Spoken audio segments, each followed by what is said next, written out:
سامعین، ہماری آج کی نشست کا عنوان راجہ انور کے خطوط، جھوٹے روپ کے درشن۔ اب ہم اس کہانی کے اگلے خط کی طرف بڑھتے ہیں۔ 1 مارچ 1973۔ دیوی، پھر پسند آیا طارق عزیز؟ کل رات اس کی فلم کے سیٹ پر جب تم نے میرا ہاتھ تھاما تو وہ میری جانب دیکھ کر خوشی سے مسکرا دیا تھا۔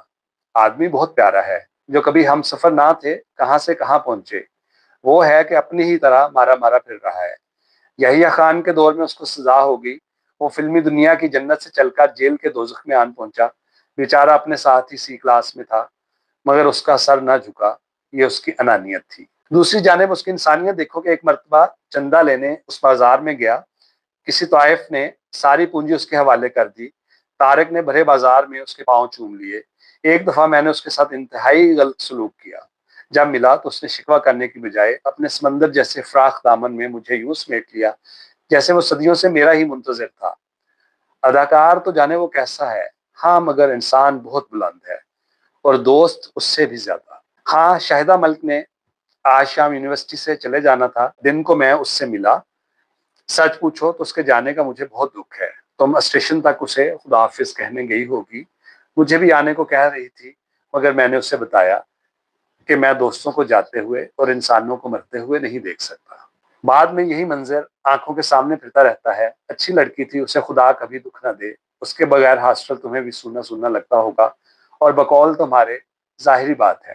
سنو، تمہارا صاحب ٹھیک ہی کہتا ہے، واقعی ہم بھی کیا ناکارہ لوگ ہیں۔ دن بھر چائے پیتے ہیں، سگریٹ پھونکتے ہیں، اور انقلاب کے نعروں سے جامعہ کے شاہین بچوں اور بچیوں کے سکون میں مخل ہوتے ہیں۔ اگر کبھی موقع بنے تو اسے میری جانب سے کہہ دینا، تاریخ کوئی حسین دوشیزہ نہیں جسے نئے ماڈل کی کار کے ذریعے فتح کیا جا سکے۔ اس نے آج جو زندگی اپنا رکھی ہے، میں نے اسے رد کر دیا تھا، اور کل یہ بات اس کے برعکس بھی ہو سکتی ہے۔ یہ ممکن ہے اس جیسے حادثاتی بڑے کسی زمانے میں بونے قرار دے دیے جائیں۔ اور اگر اسے اپنے بڑے ہونے کا واقعی شک ہے تو اسے کہو دنیا کے کسی میدان میں میرے ساتھ مقابلہ کر دیکھے، سوائے تمہارے۔ میں نئے دور کا نیا انسان ہوں۔ میں مردانہ رکاوٹوں کا قائل نہیں۔ میں نے بچپن میں اکثر دیکھا ہے کہ جنس کے معاملے میں طاقتور بیل اپنے سے کمزور کو ہمیشہ مار بھگاتا ہے۔ تنومند کتا دوسروں کو پچھاڑنے کے بعد جنس لیتا ہے، اور ہمارے سماج میں دولت والا اسی طرح دوسروں سے یہ حق چھینتا ہے۔ میں بیل نہیں بننا چاہتا۔ میرے پاس شعور کی لازوال رفتیں ہیں۔ میں انسان ہوں، اور عظمتیں میری خاک کے پاس سے جنم لیتی ہیں۔ میرے نزدیک عورت اپنے گداز سینے، سفید رانوں اور ابھری چھاتیوں سے علاوہ بھی کچھ ہے، اور وہ یہ کہ انسان ہے۔ محبت اور جنس در حقیقت ایک ہی تصویر کے رخ ہیں۔ جنس کے بغیر محبت کی حیثیت دیوانے کے خواب کی سی ہے، اور محبت کے بغیر جنس محض خود لذتی ہے۔ ہمارے یہاں جنس کو شادی سے وابستہ کر دیا جاتا ہے، حالانکہ شادی تو دو انسانوں کے درمیان محض ایک سماجی معاہدے کا نام ہے، ایک طرح کا معاشی تحفظ ہے۔ اس کا نتیجہ یہ ہے کہ یہاں تم عورتوں کو جنس سے نفرت کرنا سکھایا جاتا ہے، مردوں سے خوف زدہ کیا جاتا ہے۔ دیکھو نا، تم فرق سے ملتی تھی، اس کے بعد مجھ سے ملی، اس کی کیا وجہ ہے؟ آخر کسی عورت سے تمہارا افیئر کیوں نہ ہوا؟ پھر اگر ہم دونوں میں سے کوئی تمہیں بتا دے کہ وہ مردانہ اوصاف ہی نہیں رکھتا، تم اسے درمیانی جنس جان کر دوسرے لمحے ہی چھوڑ جاؤ۔ ہم مانیں یا نہ مانیں، عورت اور مرد کے مابین محبت کی تہ میں جنس کا رجحان پورے طریقے سے موجود ہوتا ہے، جسے ہم اپنی معاشرتی اقدار کے خوف سے لاشعور میں دھکیلتے رہتے ہیں۔ میں تمہیں دلچسپ بات بتاؤں کہ جنسی لذت کا تعلق ایک جانب تو جسم سے ہوتا ہے اور دوسری جانب ذہن سے۔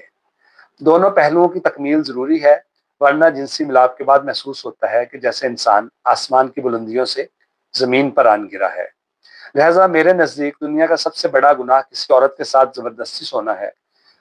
تم تو میرے ساتھ راتوں کو باہر رہی ہو، کیا میں نے تمہیں کبھی یہ محسوس ہونے دیا کہ میں صرف مرد ہوں؟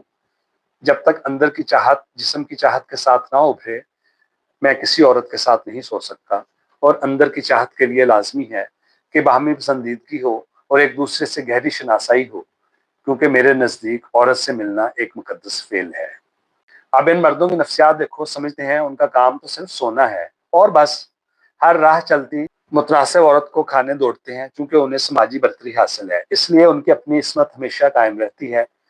عزت، وقار، غیرت اور حیا جیسے تمام لغو تصورات انہوں نے تمام عورتوں کی دم کے ساتھ باندھ رکھے ہیں۔ ان مردوں کو کون سمجھائے؟ اگر حیا واقعی کوئی شے ہے تو پھر دونوں اصناف کے لیے ہونی چاہیے۔ انہیں کون بتائے کہ جب وہ عورت کے ساتھ سوتے ہیں تو اپنی بھی عصمت دری کر رہے ہوتے ہیں۔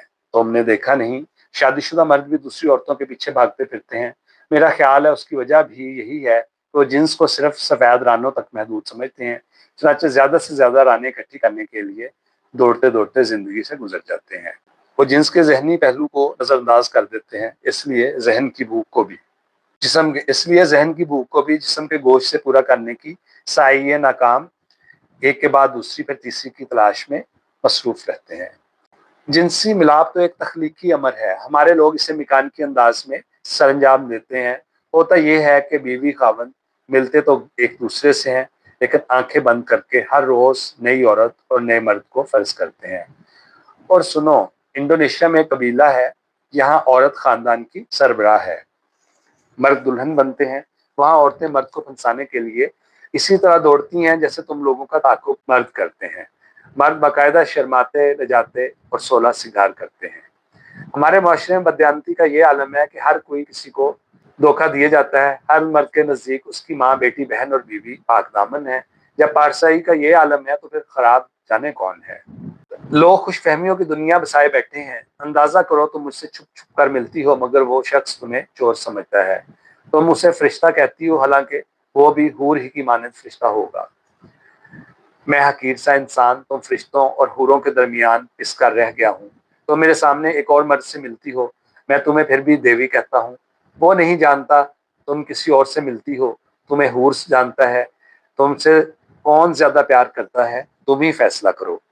تم نے جلدی یہاں سے چلے جانا ہے، امتحانوں کے بعد میں بھی یہاں نہ رہوں گا، مجھے پتہ نہیں پھر دوبارہ زندگی کے کسی موڑ پر کیسی حالت میں ملتے ہیں۔ ہو سکتا ہے ایسا زمانہ آ جائے کہ تم مجھ سے بات کرنا بھی مناسب نہ سمجھو۔ الفاظ کے وعدوں کو بے جان اور بے معنی سمجھتا ہوں، تاہم تم سے خود ہی کہا تھا کہ اگر تم میری نہ بن سکی تو بھی ہر حال میں مجھے ملتی رہا کرو گی۔ میں الفاظ کی بجائے عمل کا عادی ہوں، میں بھی تمہیں چاہتا ہوں اور وہ شخص بھی خود کو تمہارا دیوانہ کہتا پھرتا ہے۔ اس سے پوچھو کیا وہ شادی کے بعد تمہیں مجھ سے ملنے کی اجازت دے گا، اور وہ نہ کر دے تو خدا کے لیے لوٹ آنا، میں تم پر کبھی کوئی پابندی نہ لگاؤں گا، تم اگر چاہو تو اس سے بھی ملتی رہا کرنا۔ میرے نزدیک چھپ کر ملنے اور اپنے پارٹنر کو دھوکہ دینے سے تو کہیں بہتر ہے کہ انسان بغیر کسی خوف کے پورے اعتماد اور خلوص کے ساتھ جس سے ملنا چاہے اسے ملے۔ اگر کوئی یہ بات سن لے تو مجھے دیوانہ سمجھے، سچ ہی تو ہے۔ جہاں لوگ عمر بھر چند بے معنی تصورات کے دائروں میں مقید رہتے ہیں، میں وہاں انسانی عظمتوں پر اعتماد کی بات کرتا ہوں۔ یاد ہے کہ ایک دن ہم شاہ جی کے ہاں گئے تھے، تم چارپائی پر بیٹھی تھی اور میں لیٹا تھا، شادی کی بات ہو رہی تھی۔ میں نے تمہیں کہا تھا تم بڑے لوگ صدیوں سے ہم ناداروں کے آقا رہے، تم نے جب چاہا ہماری بہو بیٹیوں سے اپنے حرم سجائے، جب چاہا ان کے ساتھ رنگ رلیاں منائیں، ہمیں کھلونا بنایا اور جب چاہا توڑ دیا۔ تم تو باشعور ہو، نئے دور کی پڑھی لکھی لڑکی ہو، اگر میرے ساتھ جھونپڑے تک آ جاؤ تو کیا قیامت آ جائے گی۔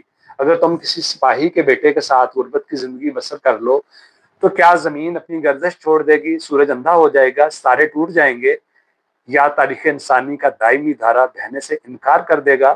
اور اگر کچھ بھی نہیں ہوگا تو خدا کے لیے مجھے چھوڑ کر نہ جانا۔ اور تم رو کر مجھ سے لپٹ گئی تھی، میری بنیاد تمہارے آنسو کے سیلاب سے بھیگ نکلی تھی، جہاں تم نے منہ رکھا تھا وہاں تمہاری لپسٹک میری بنیاد پر ایک خوبصورت بوسے کا نشان چھوڑ گئی، اور مجھ چھوٹے آدمی نے وہ بنیاد سنبھال کر رکھ لی۔ اس دن تم مجھ غریب کے لیے روئی تھی، تمہارے آنسو آب کوثر سے کم نہ تھے۔ میری خواہش ہے کہ وہ بنیاد قبر تک میرے ساتھ جائے، کہ میرے پاس اس زندگی کا کل احساسہ یہی ہے۔ کل رات باہر رہنے کا تو کسی کو پتہ نہیں چلا، آج دن بھر تم نظر نہیں آئی، اس لیے مجھے پریشانی ہو رہی ہے۔ اب سوچ کر دل کو تسلی دے رہا ہوں کہ تم دن بھر سوتی رہی ہوگی، تمام رات اپنے بازو پر میرا سر رکھے تم میرے بالوں میں اپنی مخروطی انگلیاں پھیرتی رہیں۔ رات کو جب بھی میری آنکھ کھلی میں نے تمہیں اسی حالت میں جاگتے پایا، میرا خیال ہے تم بالکل نہیں سو پائیں۔ بتاؤ نا ایسا کیوں ہے؟ ڈھیروں پیار۔